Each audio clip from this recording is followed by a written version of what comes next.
Hello बच्चों।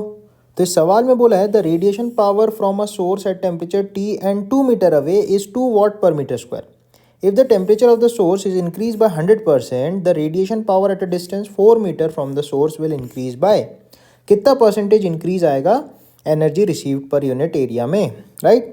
तो सबसे पहले अपन को ये समझना चाहिए कि जो सोर्स होता है, जो भी सोर्स होता है वो स्फेरिकल फॉर्म में अपने आजू बाजू हीट एनर्जी को रेडिएट करता है, जैसे स्फीयर्स बनाता है, ठीक है। और जितनी एनर्जी ये रेडिएट करेगा, जिसको अपन पावर बोलते हैं, तो एनर्जी एमिटेड पर सेकेंड, इसको अपन लिखते हैं ई सिग्मा ए टी की पावर 4। अब यहाँ पे ध्यान देने वाली बात ये है, ई एमिसिविटी ऑफ द बॉडी होता है, ये जो भी सोर्स है अपना उसका। सिग्मा स्टीफन कांस्टेंट होता है, ए होता है surface area of this source, T होता है इस सोर्स का टेम्परेचर। तो जितनी भी एनर्जी वो छोड़ रहा होगा, एमिट कर रहा होगा, वो डिपेंड करेगा इस पे, टी की पावर 4 पे और उस बॉडी का टेम्परेचर पे, सॉरी बॉडी के एरिया पे, ठीक है। अब नेक्स्ट चीज़ है जो रिसीव कर रहा है, ठीक है। जैसे यहाँ पे मान लो अपन को per unit area, 1 metre square area में अपन को जब ये दूरी 2 मीटर है और इसका टेम्परेचर कुछ टी है, तो यहाँ पे एनर्जी जो आ रही है 2 watt per metre square energy receive हो रही है पर सेकेंड पर यूनिट एरिया, ठीक है। अब अपन को उसने बोला अगर अपन ने इस सोर्स का टेम्परेचर 2 टाइम्स कर दिया, क्योंकि 100% बढ़ाया मतलब डबल कर दिया, और इससे हम एक स्फीयर ले रहे हैं जो कि यहाँ से एक्चुअली 4 मीटर की दूरी पे है सेंटर से, तो 4 मीटर दूरी, डिस्टेंस को भी अपन ने डबल कर दी। तो यहाँ पे पर यूनिट एरिया कितना एनर्जी रिसीव हो रहा होगा पर सेकेंड पर यूनिट एरिया, वो अपन को पता लगाना है। तो जो भी एनर्जी रिसीव होती है ना, जो भी पावर रिसीव होती है, उसको अपन बोलते हैं इन्वर्सली प्रोपोर्शनल टू द दूरी, जितनी भी दूरी का स्क्वायर होता है सोर्स से, ठीक है। R is the distance of receiver from source.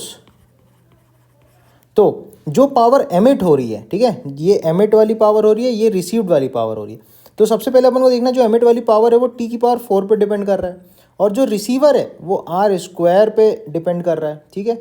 तो ओवरऑल जो भी एनर्जी का यहाँ से निकल के इसमें आ रही है, तो उस पावर को अपन पी बोल दे रहे हैं, and that is proportional to T to the power 4 upon R square, ठीक है। आर अपनी दूरी हो जाएगी सोर्स से, टी उस बॉडी का टेम्परेचर। तो फर्स्ट केस में हम बोल सकते हैं पी इनिशियल कितना था, 2 वाट था, इसको हम बोल सकते हैं कुछ एक कांस्टेंट टी की पावर 4 अपॉन दूरी का स्क्वायर, 2 का स्क्वायर। सेकंड केस में कुछ मान लो पी डैश हो गया, तो उसको लिख सकते हैं के, टेम्परेचर को 2 टाइम्स कर दिया, पावर 4 अपॉन डिस्टेंस हो गया 4 का स्क्वायर, राइट, आर स्क्वायर। तो अब इन दोनों इक्वेशंस को अगर आप रेशियो ले लो, तो आप देखोगे 2 अपॉन पी डैश हो जाएगा, देखो के से के कैंसिल आउट हो जाएगा, टी की पावर 4 टी की पावर कट जाएगा, तो ऊपर से आएगा 1/2 का स्क्वायर, 4 का स्क्वायर कूद के ऊपर चला जाएगा, एंड देन नीचे बचेगा 2 टू दी पावर 4, ऐसा कुछ बचेगा, ठीक है। तो यहाँ से अपन लिख सकते हैं 2 upon P dash that will be equal to 16 upon 4 into 1 upon 16। तो 16 कैंसिल आउट हो जाएगा, तो पी डैश आएगी 8 टाइम्स 8 वाट, सॉरी 8 वाट। तो आप देखो पी डैश जो है, पी डैश 4 टाइम्स ऑफ 2 वाट लिखा है ना, देखो शुरू में 2 वाट थी, बाद में 4 टाइम्स हो गई। तो जो इंक्रीमेंट आया, इंक्रीमेंट कितने का है, 2 वाट से 8 वाट हो गया, तो 4 गुना का इंक्रीमेंट आया, राइट। तो 4 गुना का इंक्रीमेंट आया है, लेकिन यहाँ पे देखो ऑप्शंस में दिया है 100%, 200%, 600% और नन ऑफ दिस। तो बेस्ट आंसर हमारे पास जो है वो 4 गुना हो गया, मतलब 400% का गेन आया है। तो अपन नन ऑफ दीज को टिक कर देंगे, बिकॉज ऑप्शन में है ही नहीं वो 400%, right. So that's all for this question. Thank you बच्चों।